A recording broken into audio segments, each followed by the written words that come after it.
right, welcome everyone to the fourth Story Collider and Sinai collaboration. Before we get started, I want to start with a question today. I want to ask you all one phrase or one word. What does story mean to you? Journey. Teleportation. Connection. Any others? Fun. Few more. Life. Connection. Two connections.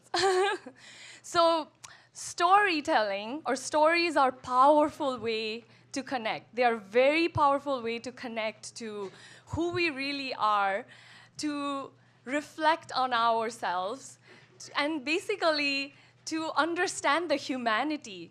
And so basically in science, specifically, more than ever, we need to understand the people behind the data, the people behind who are producing, who are working in labs. What are their journey? What led to them? And so this is why in science, storytelling allows us to understand scientists as who they are, so we can get inspired, we can get encouraged, we can relate to them, and we can hold on to these things. And so today, we have 4 really inspiring stories that will allow us to see the journey, the aspects of humanity, what leads people towards science, many of these things. And some way or another, we can connect to this aspect. And so today, super excited. Our hosts are Paula Croxon and Aya Osman. And I also want to say, like, Sinai has been forefront at doing these story collider as well as this collaboration, but also sharing stories for more than 8 years. And I think it's more than ever necessary to connect to these stories. So welcome everyone to today's show.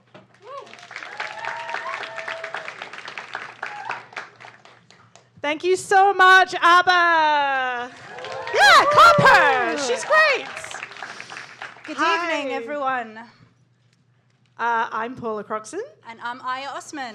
And we're going to be your hosts for tonight's show. We're so excited to be here. We're so excited to be here with you all. I can't see anything, which is amazing, but I know you're out there.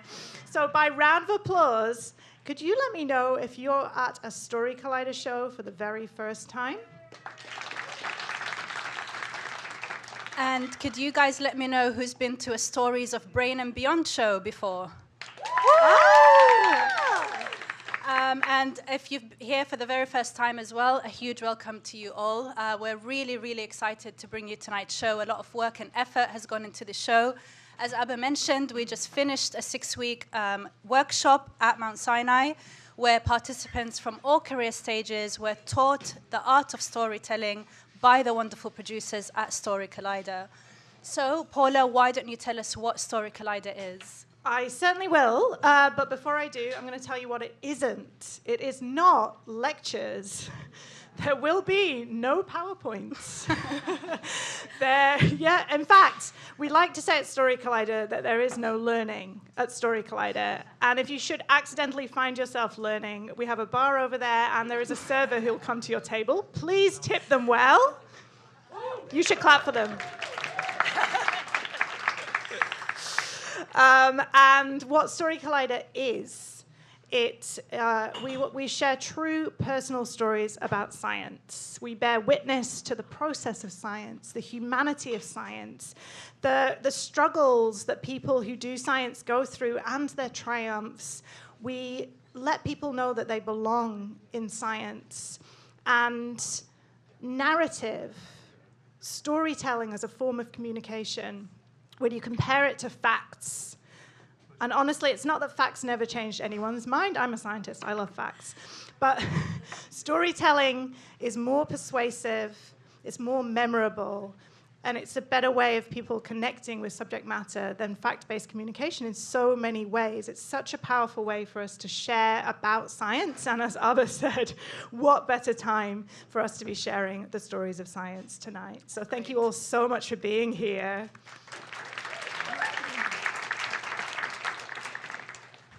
So, the theme of tonight, brain awareness, stories of brain and beyond. What does that bring up for you? So yeah, as mentioned, this event is part of Brain Awareness Week, and so the theme for tonight is the brain and beyond. And actually, when I first started working in my first neuroscience research laboratory, I had one tiny problem. I was petrified of rodents. Oh, no. And I know I'm not the only one out there who'd prefer not to work with rodents for a living, especially if you live in New York City and you've had the privilege of encountering these 600-gram rats running around, running the city. Unfortunately, the research questions I had throughout my career did require the use of animal models. And so, like any good scientist, I told myself, you've got this. How bad could it possibly be? And it wasn't till my postdoc years that the answer to that question came about. And this was mainly because during my postdoc, I had to work with a specific mouse line that lacked a specific gene called the SHANK3 gene. And this is one of the top genes associated with autism, and so being able to manipulate it in mice or rodent models allows you to study the condition. And so these are called transgenic mice. That's right, transgenic, not transgender. That's a different thing entirely. And so this specific mouse line I had to work with had really high levels of anxiety. And I have high anxiety. I was going to say, I know how they feel. So the combination of us two together was just not a good picture.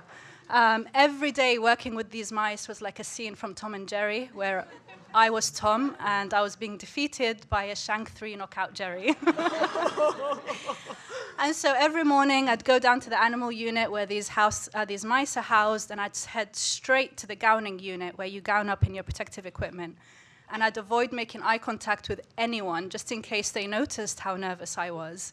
So I'd get there and I'd gown up very thoroughly, 2 overall gowns, 2 hairnets, and most importantly, 2 pairs of gloves, okay? And on top of that pair of gloves, I would also wear a pair of bite gloves that I found on Amazon. These, animal handling. Game changer. Highly recommend.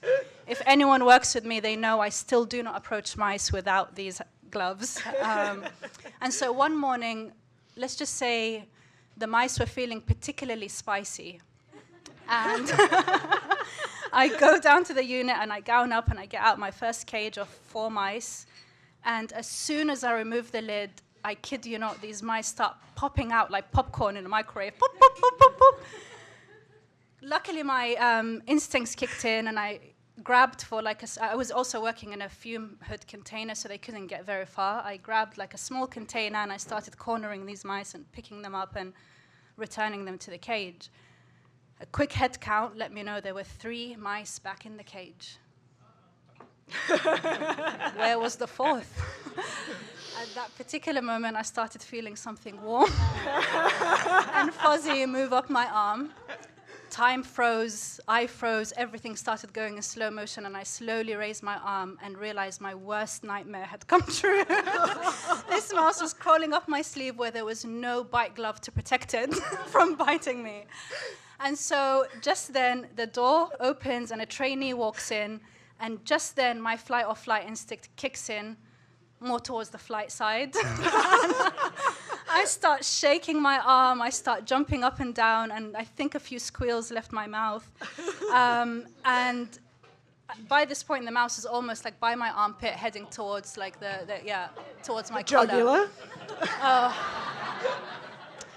So as I'm jumping, I wait for it to come out, and I grab it, and my instincts, I throw it. Luckily, this mouse flies across the room and lands perfectly into the trainee's hands. She looks down at the mouse, looks up at me, walks carefully towards the cage, puts the mouse back without saying a single word. And to this day, we've never spoken about this incident. Needless to say, I still think about this mouse sometimes, but mainly because I still sometimes get a phantom feeling or something crawling up my arm. So that's my story about the brain. Oh my God.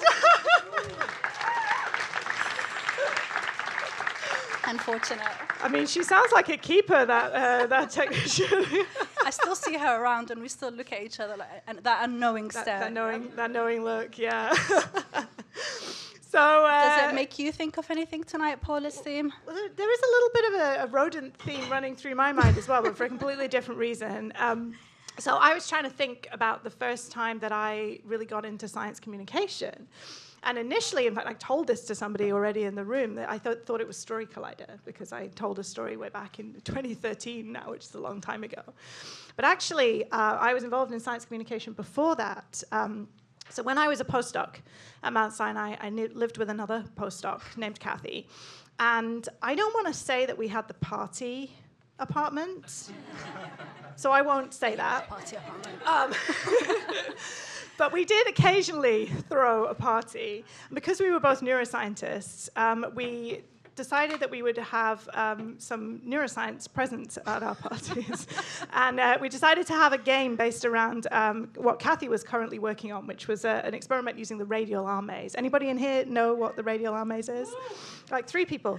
So, which is weird, because quite a lot of you are neuroscientists at Mount Sinai. But anyway. So the radial arm maze, you put the mouse in the middle, and it has usually 8 choices, and it has to just explore the maze, go down one of the arms. If it finds food, it has to remember where it found the food. It's a memory test. And then depending on what else is going on with the mouse, we can test memory under different conditions, with different manipulations of genetics, or different sort of questions that we have. So we decided that we would make a party game version of this. And so we constructed on the floor of our apartment. Did it have to pass ethics, this party? Did it have to get ethics approval? Again, I don't want to have to say that it did, so I won't. No animals were used in this, only humans. And that's another story entirely. But they all consented enthusiastically, I have to say. So we mapped out radial arm maze on the floor, and because it was a party situation, we wanted to make sure that it was hard for people.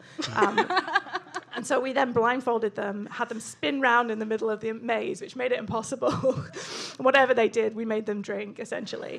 But I like to think that we brought a little bit of neuroscience into the lives of all my unsuspecting friends who were not neuroscientists. Agreed. This is a brilliant idea, I have to say. And if anyone sees me hosting similar parties in future, don't say where I got it from. Okay, great idea. You can take credit for it. And in fact, I'll be back here on Thursday doing that game as part of Fax Machine, which is also part of Brain Awareness Week. So, if you fancy it, you should come back and learn a little bit more about what can possibly go wrong when you do that experiment.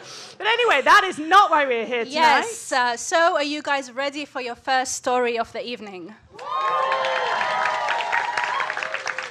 Tonight's first storyteller is Darielle Lewis Sanders, who is a second year PhD student in neuroscience at the Icahn School of Medicine in Jinyei Day's laboratory. Outside of the lab, Danielle enjoys anything that involves creativity. So please put your hands together for Darielle.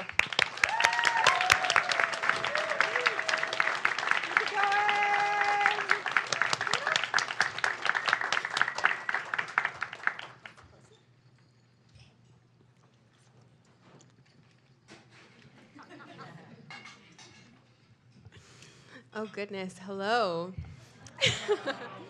So, has there ever been a situation where anyone made you feel kind of stupid? Like they had a personal vendetta against your intelligence? Anyone? Yeah? Okay. Well, yeah, same. And let me tell you, it is one of my biggest pet peeves. And this is not to say that I don't do stupid things. Like, I still leave my keys at home, and I still have to make the little L every time I'm going left to right. But now I try to be smoother with it, so I'll put it there or something. But it's really because I think that I was trained to not want to be stupid when I was a kid. I mean, I grew up around incredibly intelligent adults, and in fact, all the women in my family have graduate degrees. Yeah, woo! But not woo for me because I'm the baby of that family. So I basically had several generations of women who relied on me to not embarrass them and look stupid in the wild. And you may be thinking, oh my goodness, that's so much pressure. It's okay to be mediocre. Yeah, okay. You try telling that to my mother that birthed me while getting her master's degree and having a full-time job, or my grandmother who defended her dissertation at 8.5 months pregnant. Yeah. So, and my grandmother, for that matter, her grad degree was in childhood education, and unfortunately for me, I was the most accessible subject. So really, what that means is I had a library full of books before I could remember. My diction was constantly corrected and penmanship criticized, although that has not changed. And even now, I shudder every time I see a red pen mark, because she would have me turn in my homework to her the night before it was due so she could correct it. So I would, before I brought it back to school. So basically, I was a perfectionist by force, or at least somebody who had the illusion of intelligence. But can I be honest that this was actually really good training to become a scientist, because we're basically all cosplaying as intelligent people. When, at least for things outside of our field, we kind of don't really know what's going on. And I think the biggest challenge to this is going to like a conference or something. I love conferences. They are spectacular. You are in this environment where you're learning a variety of subjects over several days, and it is wonderful. And I remember the first conference I went to, I walk in, and they're people doing discoveries in their labs, and they're giving these new behavioral paradigms that are absolutely robust. But the reality is, the first couple days, I don't know what anyone is saying. So, of course, I have a lot of questions. But also, of course, I'm not going to raise my hand and ask them, because what's worse than looking stupid in front of a person? Raising your hand and looking stupid in front of 50 of them. So I developed this really cool strategy where I would just go up to the speaker after their talk and just ask them my questions personally, but obviously only if I was brave enough. And I remember at this particular conference, I told my PI, my mentor, about like how super awesome and cool I am because I'm hiding my stupidity. And I'm like, oh yeah, I'm just going up to them after. And she gives me this lovely advice. And she's like, oh, Darielle, it's okay. Like, you're a trainee. You are allowed to ask stupid questions because you're just starting your career. I'm like, okay, that's an opinion. So I basically just ignored her setup for failure. Although, one time, I did go up to a speaker and ask them a question. And he said, oh, wow, you're asking the same question that a Nobel laureate asked me.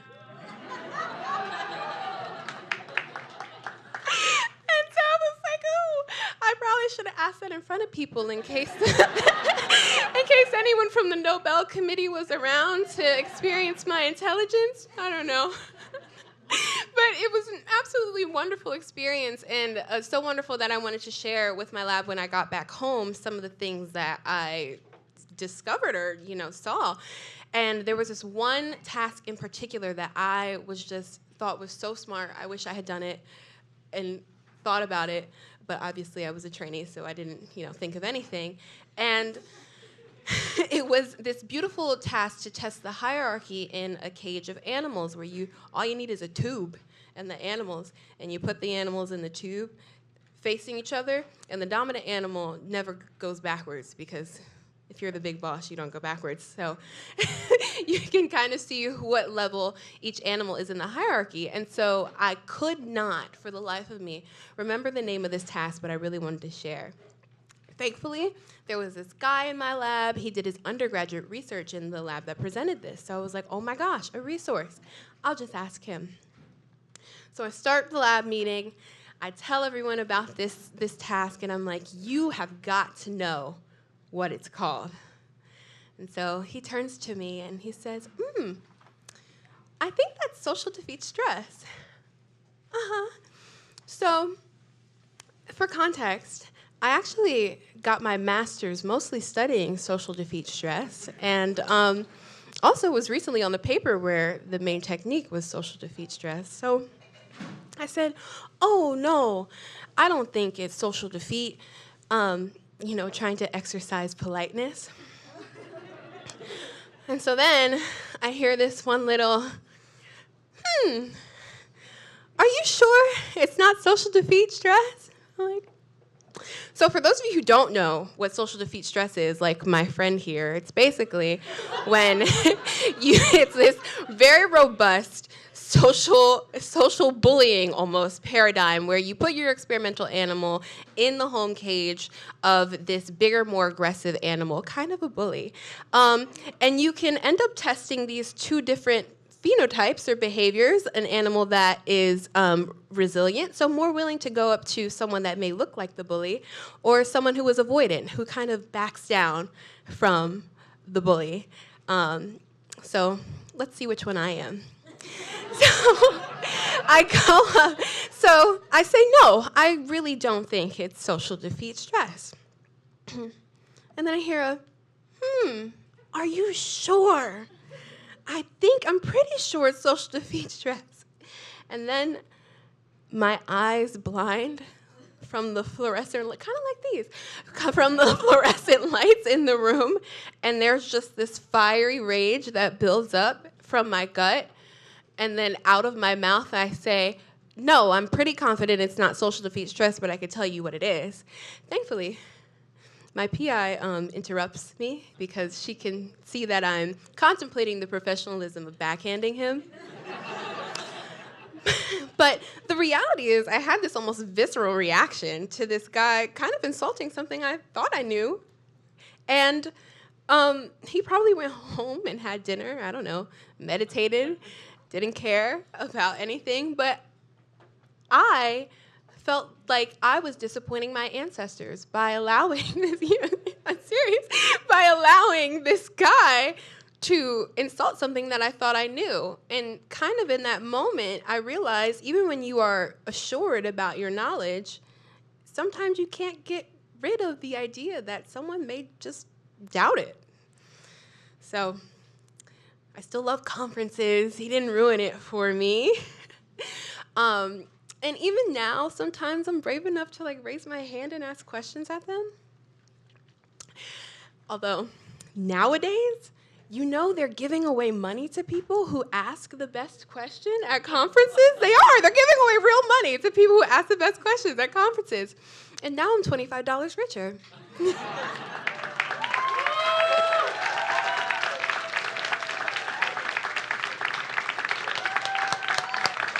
Keep it going for Dario! That was brilliant. That was amazing. Oh, my goodness. I'm sure by the end of your career, Dario, you're going to be much more than $25 richer just from questions alone. My first conference experience ever was a really good one. Oh, yeah? So I had a poster. How do I describe this for anyone who's not a scientist? So when you're a scientist, one of the things that we like to do is we like to go to conferences and we like to print our research out really big and pin it to the wall. And then we stand in front of it and we tell people about it. And it's really nerve-wracking because it's a little bit like showing up into a playground when you're a kid and not knowing if you're going to make any friends on your first day at school.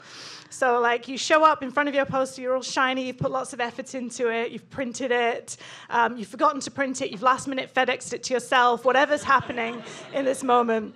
And you've got your massive research up there and you've spotted your first typo and there's nothing you can do about it. And then you have to worry whether people are going to come up to your poster and talk to you, or if you're just going to be standing there. And they walk past and you're like, and then no. And then they might stop for a minute, but they won't make eye contact. And you're like, And then no. And then, or even worse, they come over and their badge is flipped, so you don't know who they are, but you know they're important, but you don't know how to respond to their questions. So these are all the anxieties that are going through my brain. But I had a poster that was a first. So I was one of the first people. It's a big deal. So I was one of the first people to do this particular kind of study with this particular kind of method. And so my poster, I didn't have to worry about that at all. In fact, the minute I stepped at my poster, there were already people there. It was so popular that there was a man there who was senior in the field enough to have his badge flipped, and he was explaining my poster to other people. Which I realized later is not okay. But I think there's a term for that. It's called mansplaining. I've heard of that. Yeah. Well, he wasn't explaining it to me, at least, so it could have been worse. Yeah. And I was there for 4 hours, and for 4 hours I didn't stop talking. I was actually grateful for the help, honestly. And I lost my voice completely. I didn't even get a chance to have a drink of water until somebody brought me one. And I thought that all conferences were like that. The second conference I went to, I had a normal poster where I wasn't the first to do the thing. And like 5 people came by, and I was sadly disappointed. So, swings and roundabouts. But I did get coffee. Welcome to most people's experiences of a poster. But yeah, I see a common thread here of people mansplaining things to female researchers. So, are you guys ready for your second story of the evening?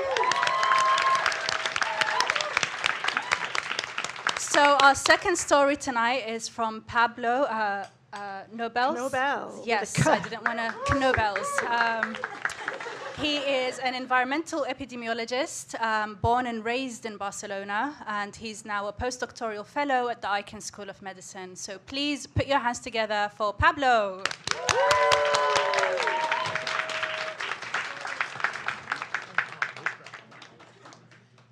Okay, feels great. Does it sound great? Yeah. Hopefully. Yeah, great. Okay. A lot happened during COVID, but I think we can all agree that the craziest thing that happened was that my dad could not read the subtitles on the TV. The only obvious solution for this was buying the biggest TV in the market. And to no one's surprise, well, to my dad's surprise, he could still not see the subtitles on the TV. 2 weeks later, he was diagnosed with cataracts, and 2 months later, he was getting surgery. Somehow, he convinced the surgeon to do both eyes at the same time, and my understanding is that's something that usually you don't do because you basically go blind. So they tried to avoid it, but somehow it happened. Who knows? So I went with him out to the hospital, wait for him, and go on a taxi back. And I don't know how it works in your countries, but in Spain, you talk with your taxi driver. And my dad explained he's an infectious diseases specialist, and I explained I'm an environmental epidemiologist. I look at how things in the environment influence our health. And yes, I'm still doing that in this country, trying to do with fairly funded projects. I am looking for a job. I will say it again. I am currently looking for a job in fairly funded research, doing environmental epidemiology.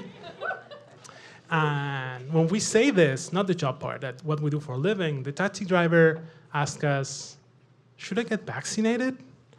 And keep in mind that this was deep into vaccination in Spain. I had 1 vaccine and 1 booster in me already. So I look at my dad. My dad does not look back because he's blind. But there was some kind of understanding that we're like, we're going for this. And we've been training. It's been almost a year and a half of talking with colleagues, seeing the news, talking with friends, talking with enemies, that people should get vaccinated. So we had the arguments. We knew what to talk about. It's not just about your health, it's about your loved ones, it's about your clients, your taxi driver. It's about community.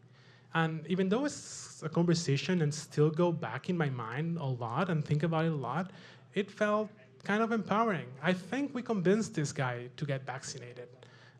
I hope he went home, vaccinated himself, and then vaccinated all his family. I dream of him becoming a cult of vaccination and just vaccinated as much people as possible. And I think that might have happened. That's how I felt after the conversation. Since that happened, a few months later, I moved out of Barcelona and I moved to New York to do my postdoc. But I'm still pretty much in contact with my parents. one thing we've been doing for many, many years is December holidays in Uruguay. That makes sense if you know that my parents live in Spain, the rest of my family lives in Argentina. So we all travel there. But we do exactly the same every year. The same house, the same place, the same dates, the same people. And it's not just every day, a year the same, every day is the same. We try to go to the beach at 10, and we make it at 11. We put ourselves in the same exact spot, set camp. I get my sunscreen on while my family talks with the rest of the families who are doing exactly the same around us. I walk with my dad for exactly 1 hour to exactly the same spot, and usually have not exactly the same conversations, but they're pretty similar. We go back, I sit down and complain about the beach. My family tries to convince me that the beach, it's way better if you get into the water. And I always think to myself, sea salt and sand in my soft skin sounds wonderful as alliteration, but in reality is an absolute nightmare. So I escape to the house, get a shower, realize I'm deeply sunburned, doesn't matter where I do, and then we go into the afternoon and the evening. One thing that has been slightly different this year is that, to put it in simple terms, my mom has had on her, I never know if it's roster or rooster, but the context will help you with this. She's had in her roster, I think it's roster, yes. On her roster, a psychologist and a psychiatrist. We have added recently a neurologist. And that has brought many things into the game. One of them is that her "I'm your mom, I know better" has been empowered. And that has led to a lot of, let's say, interesting conversations. How she thinks she shouldn't take her allergy medication, or how she knows how the pasta has to be cooked, even though she's not in the room, she's not cooking, she doesn't know what pasta we're doing, but she knows exactly how it should be done. One thing that happens a lot is when I explain each things I'm facing in the US that I don't know how to handle, she knows exactly how we should do it, and it's the same way as we do it in Spain, and no matter how much I explain it, it won't go through. She's like, this is how you do it in taxes, same thing, same process, what is the difference? These conversations are frustrating, feel a little bit like getting against the wall that I continue to bang my head against.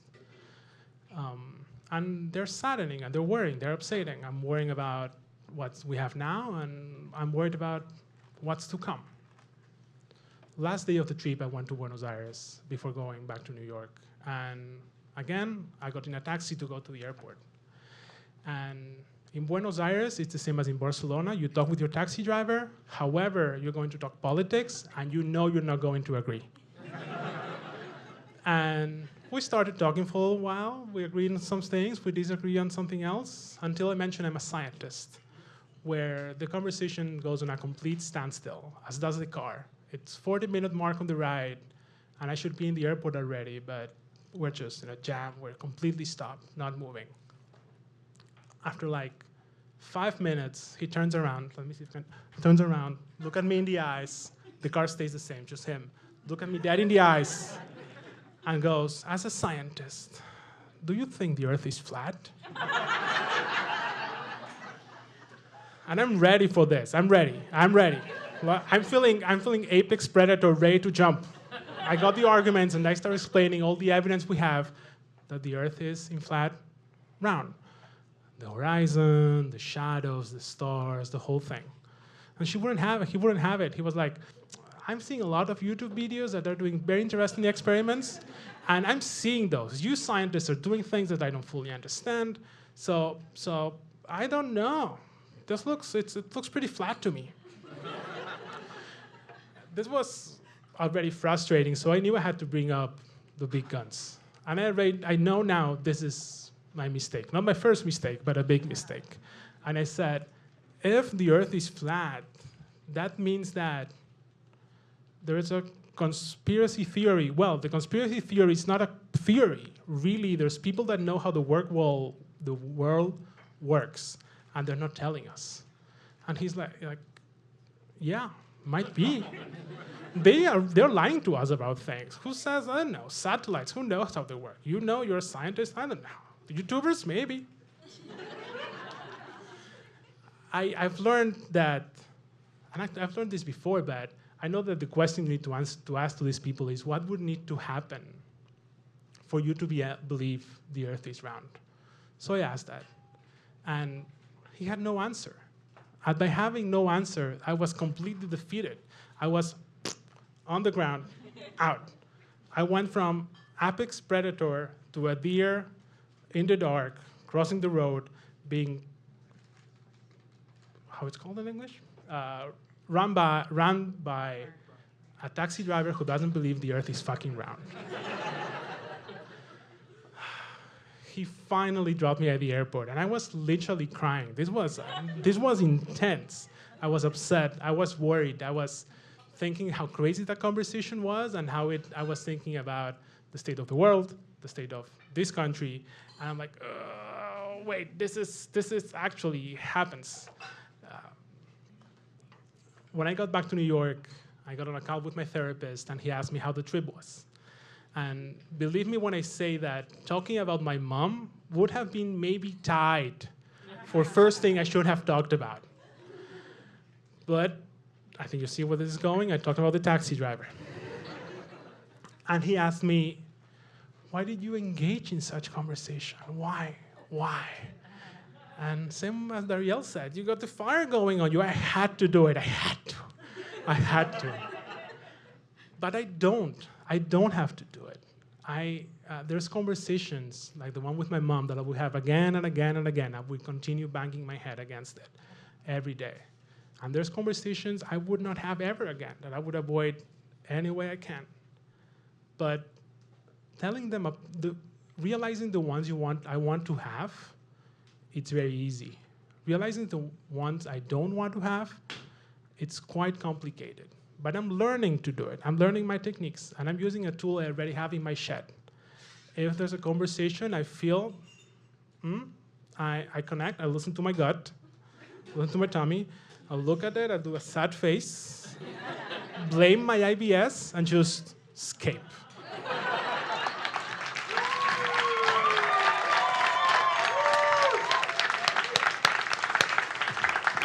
Keep it going for Pablo! Wow, that story brought back way too many memories. I think almost every scientist during the COVID-19 pandemic had a rough run with dealing with misinformation. But unfortunately, not all of us could blame it on our IBS. Does anyone remember an app called Clubhouse? Yeah, it became really popular. Oh, like around the pandemic. Exactly. Right? So for those who don't know, Clubhouse was this invite-only, voice-only app that became really popular during the pandemic. I was never invited, by the way.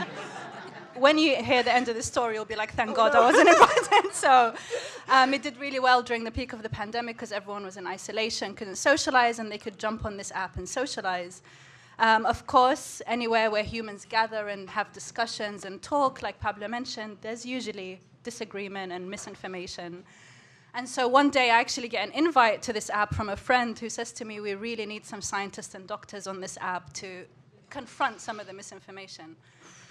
And naive me was like, yeah, sure, I can try. So like a good scientist, I go in and I do my homework. I spend a couple days on the app going into rooms and just trying to understand what's going on. And I realized people really do not believe in science. And I don't know whether that's because they don't understand it, and so it's easier to just not believe in it, or if there's something deeper at play. So anyway, the design of Clubhouse is very smart. Like I mentioned, it's invite-only, so it makes it exclusive. It makes people eager to get on it. And then when you go on the app, it's basically chat rooms, and in each chat room, there's a virtual stage. And only set people are invited on that stage, and everyone else listens. And so if you're on that stage and you're spreading misinformation, everyone's listening. So we thought, fine, we'll have rooms run by scientists and doctors where they're on stage and they're sharing information with the, information. My mistake with the public, combating 5G towers are responsible for this and whatnot. Weeks into this, we realized, what could possibly go wrong with a bunch of scientists on an elite app on stage giving out factual information? And so before we knew it, it went south. There was death threats being sent to scientists. Lupe Fiasco was on stage with us at some point defending the scientists. Tiffany Haddish was on there. Forbes was writing articles about scientists being attacked on this app. And so long story short, I also came to the same conclusion as Pablo, where you have to pick your battles and blame your IBS. So, guys, we now have a raffle prize that's going to be done by Denise and Veronica, who are going to join us on stage. And then after that, there'll be a 10-minute intermission where you can stretch your legs, grab your drinks, go to the bathroom, and yeah. So I'll hand over to Denise and Veronica. Hope everybody is having an incredible evening tonight. As a part of Brain Awareness Week, we wanted to raffle off some Art of the Brain pieces of artwork here. But first, can we give a huge round of applause to Veronica for curating the entire exhibit year after year? You can find the exhibit on the MC level of Icon if you want to stop by in person or virtually online. So without further ado, Aya, would you do the honors? All right.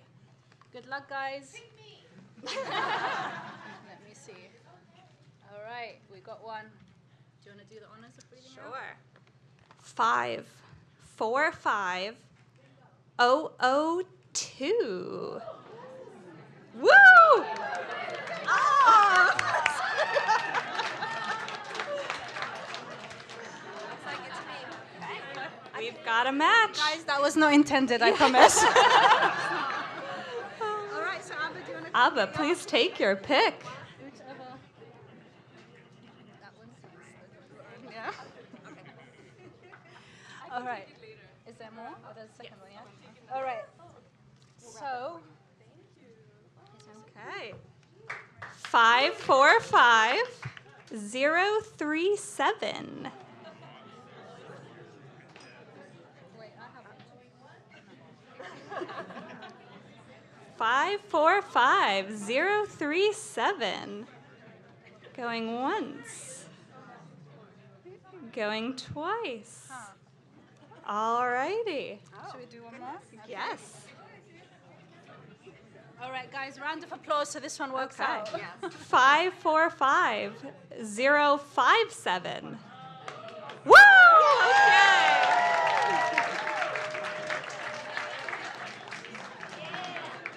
Another Sinai. Yes. What did you do this year? Oh, yes. A storyteller alumni.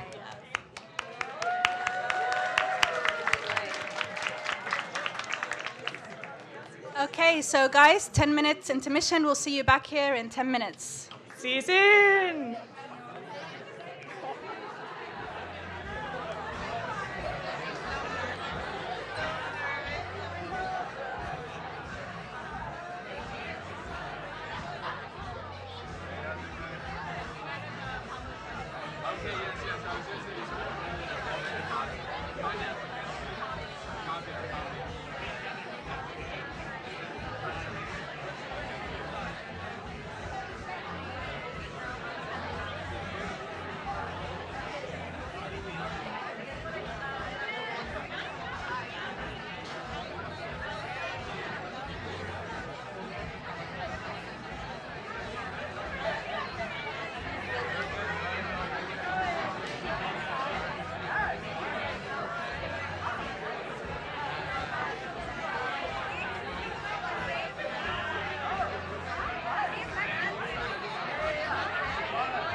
Please welcome back to the stage the Story Collider.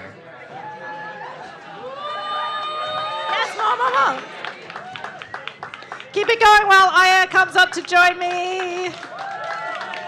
She knows everybody here, so it's like she threw a party and now she's trying to extricate herself. Welcome back, everyone. Hope you had a good transmission. I did. Before we start the second half, which we're super excited about, we want to let you know about some more opportunities to engage with the Story Collider, to engage with the Icahn School of Medicine at Mount Sinai, just to get involved generally. So if you like what you hear tonight, the Story Collider is based in a lot of cities around the world, including New York. And we're here at Caveat every 3 months with a regular show. And if you would be interested in coming to those shows, there's a little QR code on most of the tables. And if you don't have one, you might have to make friends with somebody. And if you click on that, whatever it is that people do with the QR code, Scan. If you scan it, if you click on it, nothing happens. If you scan it, then you can sign up for our mailing list. We promise to only email you when there is a show happening. That is Story Collider at Caveat. We're a lovely little community. We'd love to see you back here.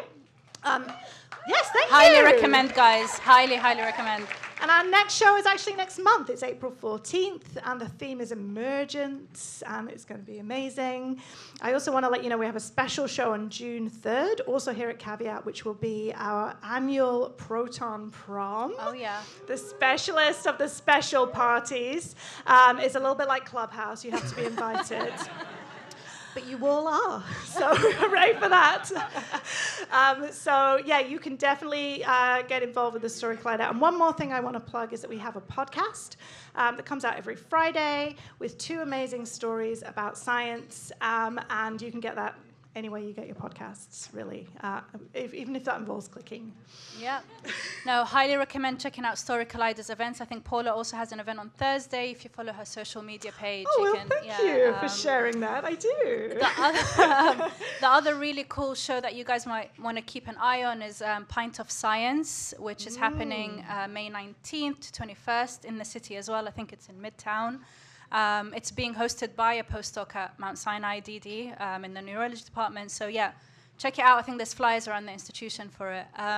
Also, if you're interested in checking out the stories from last year's show, they're up on the Friedman Brian Institute's website. And if you're interested in taking part in the workshop next year, we'll start advertising around December 2025. So keep your eyes peeled for that. Yeah, lots of people in the room who've done the workshop before who can tell you about their experience. Don't let us tell you it's amazing, although it is.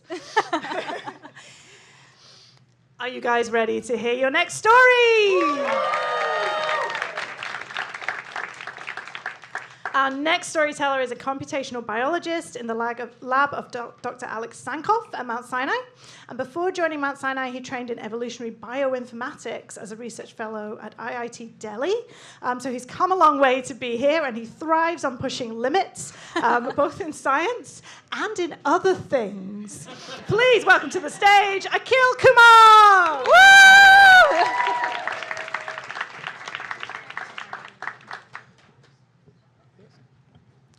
All right, let it rip. For years, I pushed the limits of my mind, but my body, I ignored it. Until one day, climbing a single flight of stairs left me breathless. Even my mom agreed I was unfit. So I threw myself back into sports, lost 28 kilos, that is 60 pounds, and rebuilt myself. When I moved to the US, efficiency became everything. Running, something I once hated, seemed like the simplest option. So one day I was listening to this podcast where they mentioned this basic fitness test that everybody should be able to run a distance of 8 miles, no matter the pace. So one impulsive 8-mile attempt later, I was hooked to running. Along my running journey, I joined this Fight Club Vibe run club, aka the Run Cult, and some of you may know about it, I'm not sure. Its leader had massive Instagram following, around 1.5 million people. And like me, he too was new to running, But the challenges he took on were inspiring to me, like trying to run a sub 3-hour marathon within just first 2 months of running. So one day he showed up for our group run after having ran 50K, the perimeter of Manhattan, the evening before, and had an insane story to share. I told myself, this is the test of will I need. And I knew deep down that if I go slow enough, I can pull this off. That evening, I was scrolling through Strava, and I came across this post where Central Park Run Club was hosting the exact same ultra a week later. So I immediately signed up. A week later, I ran my first ultra marathon. Funnily enough, it was my first marathon as well. The longest I had ever ran before that was 16 miles, so I apparently doubled the distance in that run. But there was a feeling that I got at the end. I could have gone further. I could have kept pushing. And that feeling, that is what made me hungry and kept on pushing for more, signing up for more ultra marathons. So what started as a test of will became an obsession, taking me from casual jogs to ultra marathons across the New York City's boroughs. And that obsession, that is what led me to July 21st, 2024, the Queens Perimeter Ultra, a 78.6 miles run, a triple marathon distance run. After just starting running 6 months before. So, yeah. Now, mind you, this was no official race. This was just a friendly, casual monthly ultra marathon for the love of running, or you may say glory as well. And we had our own support crew with us, following us along in the car or bikes for carrying supplies, and we would meet them periodically to refuel and in case of emergencies. So during training, I developed shin splints, which is micro tears in your shin area in the muscles. And now any normal person would take a hint and rest, heal, live to run another day. But no, I wasn't built like that. So I turned to my most reliable friend at the time, science. I scoured the research literature for hacks, anything to outsmart my own body. I tried Epsom salt baths, tibialis raises, anti-inflammatory diet, long sauna and cone plunge sessions, anything. And I also purchased science-backed tools for the race day. KT tape to alleviate the shin splint pain, and magnesium spray and pickle juice to prevent muscle cramping during the run. And for pain management, biofreeze spray and extra strength Tylenols. I was prepared. Then the day before the race day, I went to my friend Zafar, who, by the way, Zafar is the guy who was the organizer of these friendly ultra marathons which we were doing every month. And I went to his place because we were going to start the run from his place at 3 a.m. So I thought it'll be better for me to save commute time and maximize my sleep. The evening before, after I went there, we did a carb load. And we ate 1 large cheese pizza pie. Along with that, I also had 2 pints of Ben & Jerry's and drank half a liter of orange juice. Now, as you may have guessed, all that sugar in my system in the evening rendered me completely restless. I couldn't sleep. So after laying down on the air mattress I was provided with for 2.5 hours, I got up, started my morning routine, but there was this one song constantly on loop in my head, a song that will remain nameless, by the way. The lyrics, the beats, it felt like a prophecy. I told myself, maybe if I'll keep hearing it, I'll start believing it, and maybe it will push me through the 78.6 miles I had no business attempting. So we started our run, not knowing whether I was going to prove myself right or completely break myself. City still asleep at 3 a.m., runner's headlights slicing through the dark. By mile 3, Zafar, my friend, he started puking. By mile 6, he had puked twice already and was refusing to eat anything. Only thing he could keep down were the electrolytes. Now, you don't have to be an expert in endurance science to know that's a terrible move. And after a while, the bathroom stop started. Every few miles, he would have to sprint to the nearest restroom. When it became clear that he was struggling, the other runners kept on moving ahead because in ultras, momentum is everything. But no, I stayed because we weren't just running a race. We were in this together. And when my friend is struggling, I don't leave him behind. So I stayed there without question, no second thoughts. I was like standing, waiting for him on the road, like hot, humid summer air, like blowing across me, and my sweat that was clinging onto my skin fell on the road. The asphalt beneath me radiated the leftover heat from yesterday. It was terrible. But he came back, we started our run. The miles kept on ticking by, 5, 10, 15, 20, 25, 30, manageable. The pain was there, but I could push through. And then came mile 40. My shins turned to glass. I couldn't move. But hey, we were prepared for this. So I took out the ace up my sleeve, biofreeze spray. I emptied the bottle on my shins, like hoping that it'll keep pushing me forward. But every step was a battle. Mind versus the body. And then I turned to my last resort, the mighty extra strength Tylenols. I took 2 of them. It did nothing. So by mile 52, I completely defeated. I crumbled into our support crew's car, and I put my head down, texted in my WhatsApp group, sorry guys, but it's a DNF. The text started pouring in, support, encouragement, sympathy, but I felt disgusted. What was I even sorry for? Was I sorry for stopping? Or was it sympathy that I was seeking? I didn't like how it felt. I put my head down as we drove towards the course where other runners were having like pizza. And I let myself get lost in my friend's conversation. And then I realized the pain had gone. Was this like what the miracle I was hoping for? I didn't think, I acted. Pull over, I said. I got off the car, I started running, this time carrying no supplies, no water bottle, no electrolytes, nothing. And then came in the call. Dude, stop, you're only going to hurt yourself. It was my friends. I told them, I'm fine. They were like, all right, you're an adult, so we can't force you to stop, but as your friends, it was our duty to tell you that you're making a terrible mistake. I hung up. I kept on running. 9 minutes mile pace. I was flying faster than I had run all day, by the way. And then came in the traffic lights. A break I hadn't asked for. And the pain had come back. My breathing was fine, my heart rate steady, but my legs completely useless. They refused to move.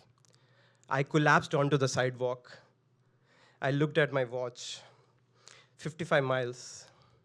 Maybe this is how Messi felt when he was limping off of the field after destroying Real Madrid. Spent but proud. The traffic roar blurred into white noise. And then I saw, like down the street, a watermelon vendor. As I was dialing my friends, I called them, I said, hey, please come and pick me up, it's official, it's over, get me. Now it was time. It was time to post my run on Strava before my watch dies. Because guys, let's be real, Strava or it didn't happen. As I was posting my run, a thought came across my mind. Maybe if I hadn't stopped like that frequently, my body cooled down at each stop, my muscles stiffened, and every restart felt like relearning how to run. Maybe I could have pushed further. But in that moment, as I laid there on the sidewalk, legs completely useless, I knew I wouldn't have done anything differently because some things, they matter more than mileage. Then they came to pick me up, and amongst them, apparently all of them had decided, even the runners, to regroup at the point where I had collapsed. And there was this friend who was refusing to eat food all day, Zafar. He too, like me, looked at those watermelons and said, I feel like I could eat those. And somehow that made me feel everything worth it. I saw him eat those watermelons, and it stayed down, by the way. I went in the car as I watched my friend Zafar run off into the sunset, hoping that those watermelons would just give him enough energy to finish the run. A thought came across my mind. Maybe my run ended at mile 55, but in some other ways, I still had one final impact.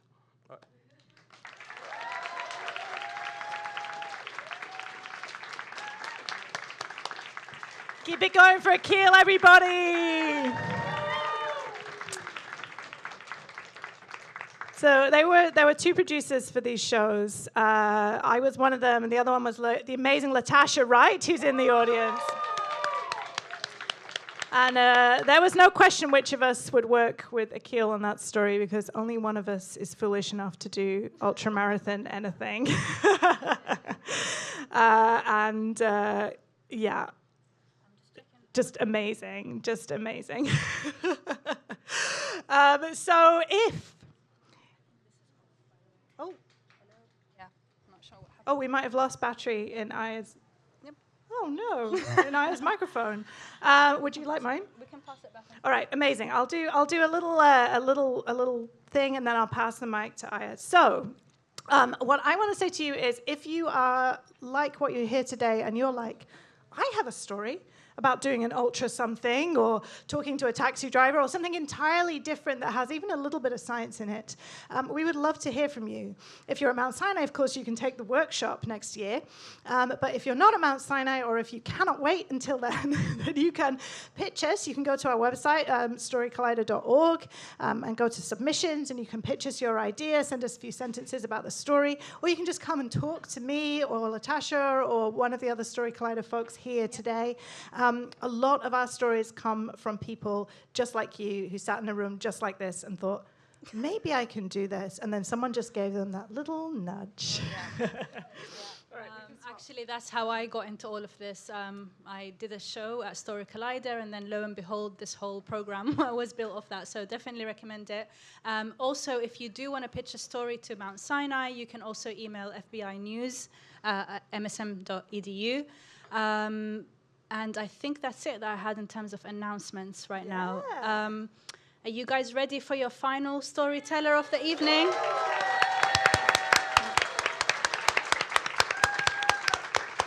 What can I tell you about our final storyteller? She's been working for Mount Sinai for almost 4 years, first as a clinical health manager for the Children's Health Home, and then as a clinical research coordinator for a psychosis risk lab.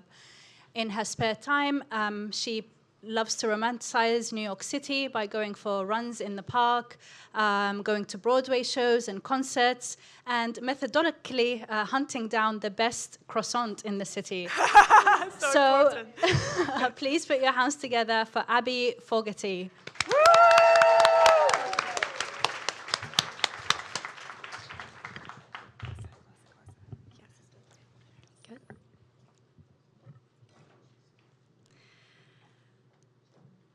It's Sunday morning, and my family has decided to attend church.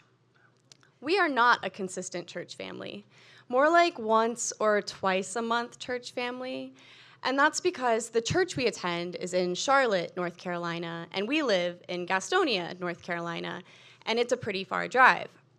So when it is a church Sunday, I have to wake up early and put on my nice clothes and eat breakfast in the car and play I Spy with my little brother in the back seat for 45 minutes straight.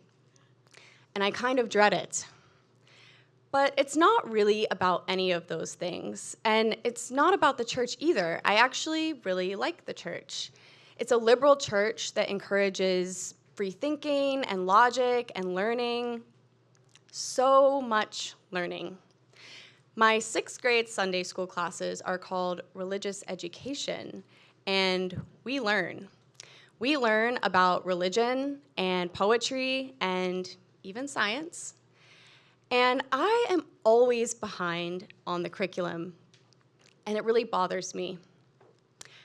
And I also have this feeling that the other middle schoolers are like expert level free thinkers.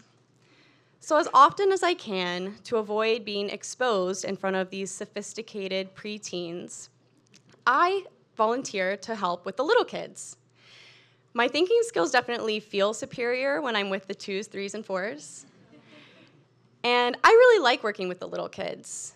I like helping to distract them during their meltdowns at drop-off and observing their nonsensical but very cute little conversations with each other, and trying to figure out creative and fun ways to engage their tiny attention spans during class. By the time I'm in high school, I've been promoted to the religious education preschool teacher. And I plan out and lead the preschool classes every week despite the drive, and I really, really enjoy it. Even more so because it means I don't have to attend my own religious education classes anymore. The time passes and I attend college, and suddenly it's time to graduate college, and even more suddenly, I am graduating into a global pandemic. I need to figure out a plan, and I also need to make some money, so I get a job with AmeriCorps, which really only helps with one of those things, because I'm making a stipend and I move to the most expensive city in the country. But I do figure out my plan. I want to get my PhD in clinical psychology. I love people, I love science, and I love the idea of having my domain of expertise. So becoming a people science expert sounds perfect. I know for a PhD, I need research experience, and so I start applying to all of these jobs. But at the same time, I'm talking with Iris. Iris is a social worker and a regional manager for the New York City Department of Education Students and Temporary Housing team, where I have been working for AmeriCorps. Iris is also the most New York person I have ever met. She is tough, she's direct, she's efficient, and she is passionate. I equally admire Iris, and I fear her. I confide in Iris that as much as I know I should be pursuing research, I am feeling torn in a different direction. I've spent the past year watching her and all of these other social workers doing such important work on the ground with kids, and I have this itch to do something, and I really miss working with kids. I ask Iris if she thinks that maybe I should consider looking for some other kind of positions, like in clinical work. Iris says, absolutely not. She says, you've got what it takes to get the PhD. Do not get stuck in some detour role. You're too smart for that. I really appreciate Iris's words. They mean a lot to me.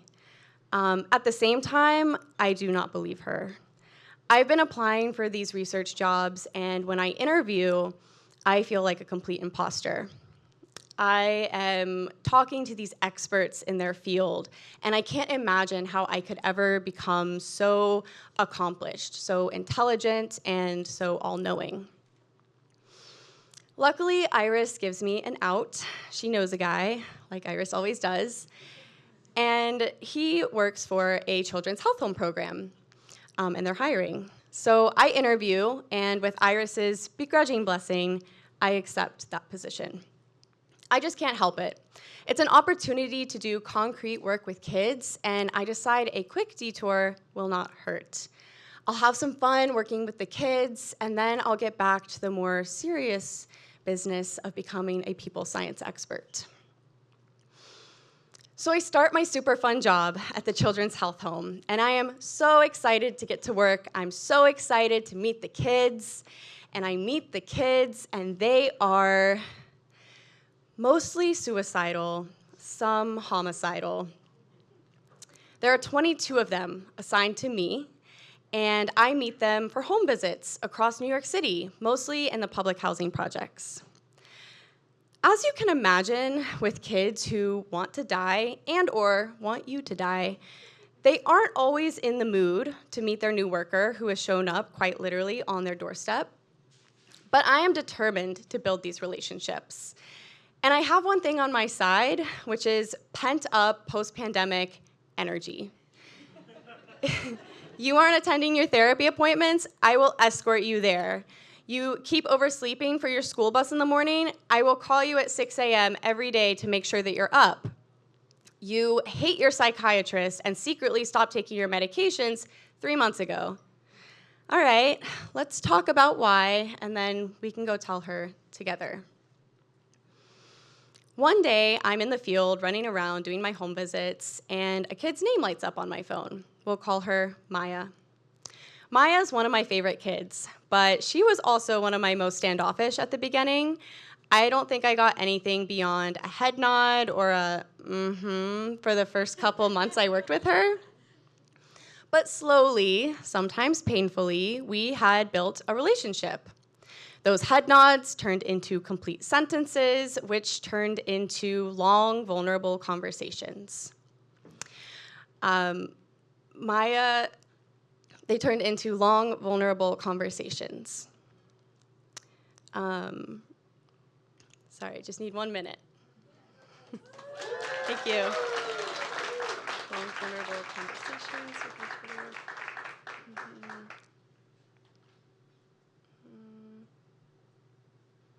Hang on. 1 more minute. Can you clap again? And I'll just yeah. Keep going.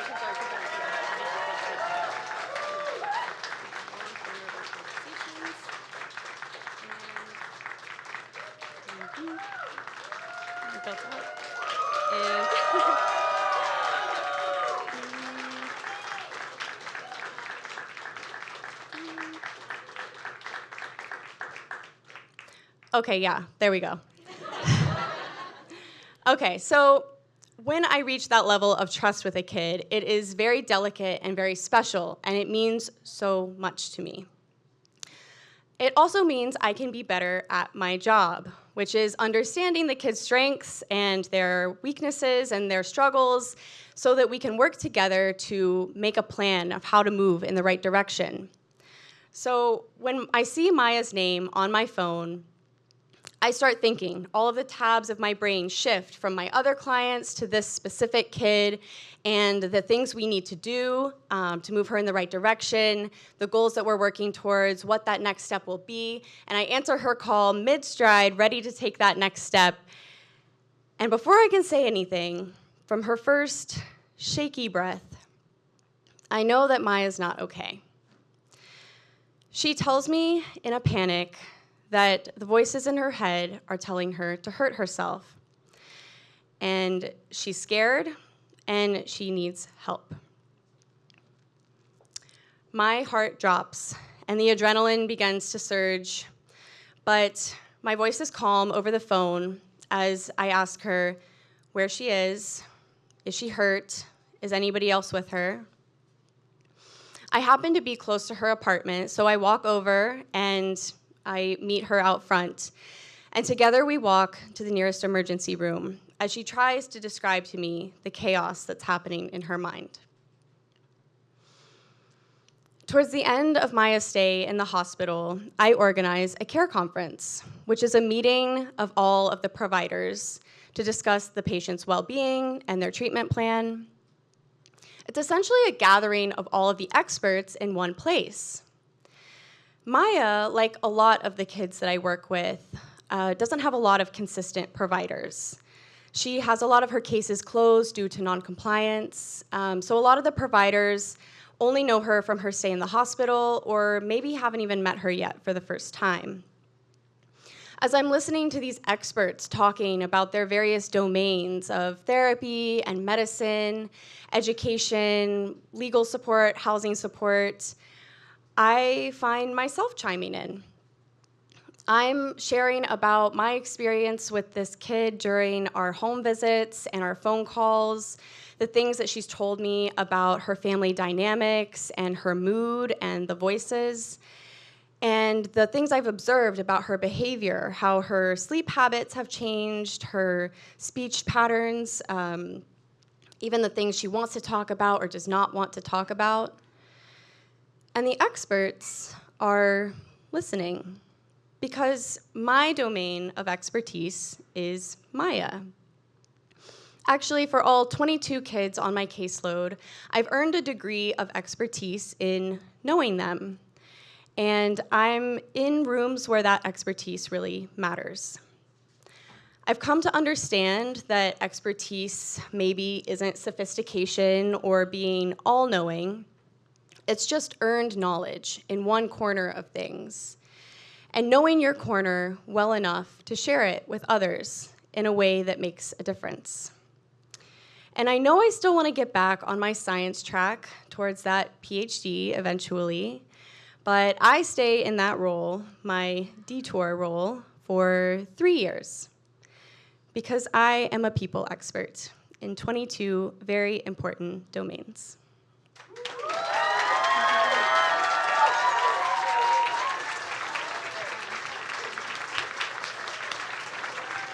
Keep it going for Abby! Oh, it's so hard to go last. She did so well. That is our show, everybody. We just have a few thank yous that we want to do. I want to start off by thanking Latasha Wright once more for her amazing producing.